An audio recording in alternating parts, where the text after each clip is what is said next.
सांगलीच्या जतमधील राजाराम बापू पाटील साखर कारखान्याच्या नावावरून वादाची ठिणगी पडली आहे। काही अज्ञातांनी रात्रीत कारखान्याच्या कमानीवर राजे विजयसिंह डफळे साखर कारखाना असा नवीन फलक लावला आणि त्यामुळे वादाचे पडसाद पुढे आणखी वाढण्याची शक्यता निर्माण झाली। बघूयात।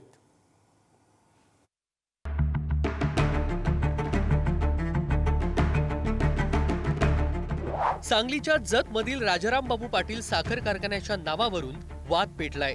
राजाराम बापू पाटील साखर कारखान्याच्या नावाला काही अज्ञातांनी काळं फासलं। राजे विजयसिंह डफळे साखर कारखाना असा नवीन फलक कारखान्याच्या कमानीवर लावला। जतमधील याच राजाराम बापू पाटील साखर कारखान्यामुळे सध्या संघर्ष सुरू आहे। साधारणतः 90च्या दशकात याच कारखान्याची उभारणी करण्यात आली। कारखाना उभारणीमध्ये राजे विजयसिंह डफळे यांचा पुढाकार होता। त्यामुळे कारखान्याला विजयसिंह राजे सहकारी कारखाना असं नाव देण्यात आलं। परंतु सन 2002 साली दुष्काळामुळे हा कारखाना बंद पडला। त्यानंतर सन 2006 ते 2008 असे 2 वर्ष राजाराम बापू कारखाना प्रशासनानं हा कारखाना चालवला। त्यानंतर राजाराम बापू कारखान्याकडून डफळे यांच्या प्रशासकीय मंडळाला हा कारखाना परत देण्यात आला। दरम्यानच्या काळात राजाराम बापू कारखान्यानं या कारखान्यात 2,43,00,000ची गुंतवणूक केली होती। परंतु पुढील काही महिन्यातच कारखाना अवसायनात निघाला। राज्य शिखर बँकेकडून कारखाना लिलावात काढला गेला। त्यानंतर सन 2012 साली 205 एकरात असलेला हा कारखाना राजाराम बापू कारखान्यानं 47,46,00,000 रुपयांना विकत घेतला।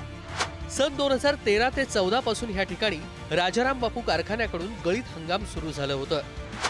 अवसानात मोडीत निघालेला कारखाना जयंत पाटील यांनी सत्तेचा वापर करून आपल्या ताब्यात घेतल्याचा आरोप गोपीचंद पडळकर यांच्याकडून करण्यात आला। कारखाना यांनी विकत घेतला, परंतु या कारखान्याच्या नावाचा बदल करण्याची प्रक्रिया पूर्ण केली नाही। जबाबदार लोक आहेत ज्यांनी कारखान्यामध्ये काम केलंय, त्यांचं असं म्हणणं आहे की राजे विजयसिंह डफळे कारखाना असंच नाव या कारखान्याचं आहे। परंतु जरी आता त्यांनी नाव बदललं तरी आम्ही संघर्ष चालू ठेवणार आहे। जोपर्यंत हा कारखाना सहकारी होत नाही, सभासदांचा होत नाही, तोपर्यंत आम्ही शांत बसणार नाही। या कारखान्याच्या बाबतीत चुकीच्या वल्गना करणं, चुकीच्या गोष्टी करणं आणि लोकांच्या मनामध्ये संभ्रम निर्माण करणं याच्या पलीकडे इथल्या काही लोकांना जमत नाही। त्यामुळे कदाचित अशा प्रकारच्या मंडळींचा याच्या पाठीमागे हात असू शकतो। विशेष म्हणजे राजाराम बापू पाटील साखर कारखान्याचा यंदा धुराडा पेटू देणार नाही असा इशाराच गोपीचंद पडळकर यांनी काही दिवसांपूर्वी दिला होता। त्यानंतर आता कारखान्याच्या कमानीवरचं नावच बदलण्याचा उद्योग अज्ञातांनी केलाय। त्यामुळे हे प्रकरण आणखी पेटण्याची शक्यता आहे। दरम्यान ज्यांनी हा कारखाना उभारला ते विजयसिंह राजे डफळे नेमके कोण आहेत ते देखील आपण पाहूयात। राजे विजयसिंह डफळे हे जत संस्थांचे शेवटचे राजे होते। इसवी सन 1928 ते 1948 त्यांच्या नावानं अनेक संस्थांची स्थापना करण्यात आली। यामध्ये प्रामुख्यानं राजे विजयसिंह डफळे साखर कारखान्याचा समावेश होता।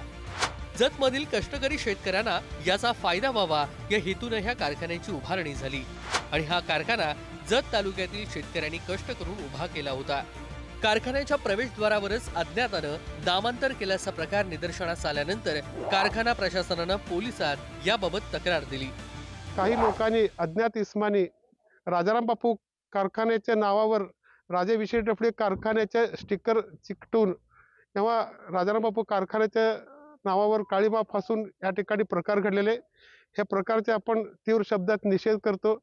राजाराम बापू कारखाना हा एका व्यक्तीच्या मालकीच्या संस्था नाही, हे 12,000 ऊस उत्पादक सभासदांची संस्था आहे। कायदेशीर बाबीच्या तपासणी करून पोलीस स्टेशनमध्ये आपण तक्रार या ठिकाणी दाखल करणार आहोत। कुणीतरी अज्ञात इसमानी तिपेळी येथील राजाराम बापू साखर कारखाना युनिट नंबर 4 येथील कमानी जी आहे त्या कमानीवर विजयसिंह डफळे आणि असं नावाचं बॅनर्स लावून खोडसाळपणा करून निघून गेलेला आहे। रीतसर तक्रार नोंदवून संबंधित अज्ञात इसमाविरुद्ध आम्ही कायदेशीर कारवाई करत आहे। जयंत पाटील यांच्या नेतृत्वाखालील असणाऱ्या राजाराम बापू साखर कारखान्याकडे जतचा साखर कारखाना आहे। मात्र हा साखर कारखाना हा सभासदांचा असून जयंत पाटील सत्तेचा वापर करून ताब्यात घेतला असा आरोपच आमदार गोपीचंद पडळकर यांच्याकडून केला जातोय। हा कारखाना सभासदांना परत मिळवून देण्यासाठी रस्त्यावरची आणि कायदेशीर लढाई लढू अशी आक्रमक भूमिका गोपीचंद पडळकर यांनी घेतली। अशातच राजाराम बापू पाटील साखर कारखान्याचं नाव अज्ञातांनी बदलल्यानं या वादाचे पुढे काय पडसाद उमटतात हे देखील पाहणं महत्त्वाचं ठरणार आहे। स्वप्नील पाटील, पुढारी न्यूज, सांगली।